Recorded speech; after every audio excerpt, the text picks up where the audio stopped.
অবস্থা খুবই আর্থিক। আমার একটা ছেলে একটা মেয়ে, ছেলেটা আড্ডির সমস্যা, ছেলেটা অসুস্থ আজকে 3-4 বছর দিয়ে না হাত কামড় তারা।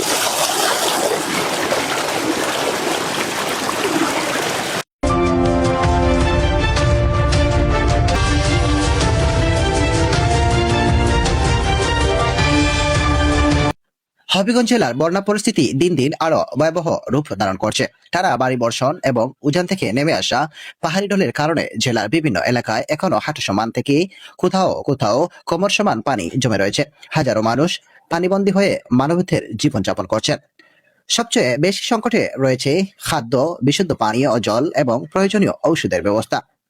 স্থানীয়দের ভাষ্য অনুযায়ী বন্যার পানি দীর্ঘ সময় ধরে না নামায় অসংখ্য ঘরবাড়ি, রাস্তাঘাট, শিক্ষা প্রতিষ্ঠান এবং কৃষি জমি এখনো পানির নিচে তলিয়ে রয়েছে।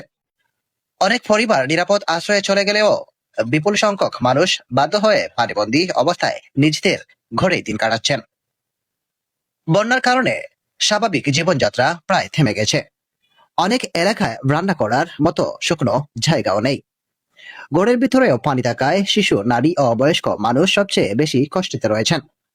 নিরাপদ খাবার এবং বিশুদ্ধ পানির অভাবে স্বাস্থ্য ঝুঁকিও বাড়ছে।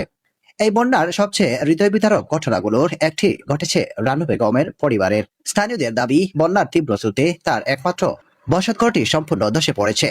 মাথা গুজার শেষ আশ্রয়টুকু হারিয়ে এখন তিনি খোলা আকাশের নিচে অসহায় অবস্থান দিন কাটাচ্ছেন। হবিগঞ্জ সদর উপজেলার হাতিরথান গ্রামের বিধবা রানু বেগম অসুস্থ মা ও 4 সদস্যের পরিবারটির ছোট্ট এই কুড়ে ঘরের ছিল তাদের একমাত্র সম্বল।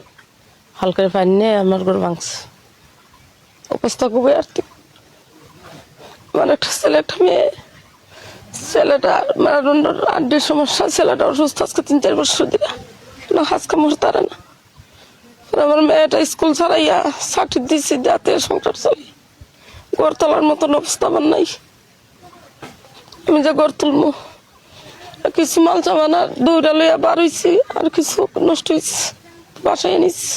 শুধু রানু বেগম নন, এমন আরো অনেক পরিবার রয়েছেন যারা বন্যার পানিতে ঘরবাড়ি, আসবাবপত্র এবং প্রয়োজনীয় জিনিসপত্র হারিয়ে চরম দুর্ভোগের মধ্যে আছেন। অনেকের কাছে এখন খাবার জোগাড় করাই সবচেয়ে বড় চ্যালেঞ্জ হয়ে দাঁড়িয়েছে। অনেক পরিবার দিনে একবেলা খাবার জোগাড় করতেও হিমশিম খাচ্ছেন। স্থানীয় জনপ্রতিনিধি এবং স্বেচ্ছাসেবীরা নিজেদের সামর্থ্য অনুযায়ী সহায়তা কার্যক্রম চালিয়ে যাচ্ছেন। ক্ষতিগ্রস্ত মানুষ দ্রুত সরকারি ত্রাণ, বিশুদ্ধ পানীয় জল, চিকিৎসা সেবা এবং ক্ষতিগ্রস্ত পরিবারের পুনর্বাসের দাবি জানিয়েছেন। তাদের মতে, জরুরি সহায়তা আরো জোরদার না হলে মানবিক সংকট আরো গভীর হতে পারে। প্রশাসন জানিয়েছে, বন্যা পরিস্থিতির সার্বক্ষণিক পর্যবেক্ষণ করা হচ্ছে এবং দুর্গত মানুষের কাছে প্রয়োজনীয় সহায়তা পৌঁছে দিতে কাজ চলছে। পাশাপাশি স্থানীয়দের নিরাপদ স্থানে অবস্থান করা এবং প্রয়োজন ছাড়া বন্যার পানিতে চলাচল না করার পরামর্শ দেওয়া হয়েছে। এমডি রাহিম, মৌলভীবাজার নিউজ 24।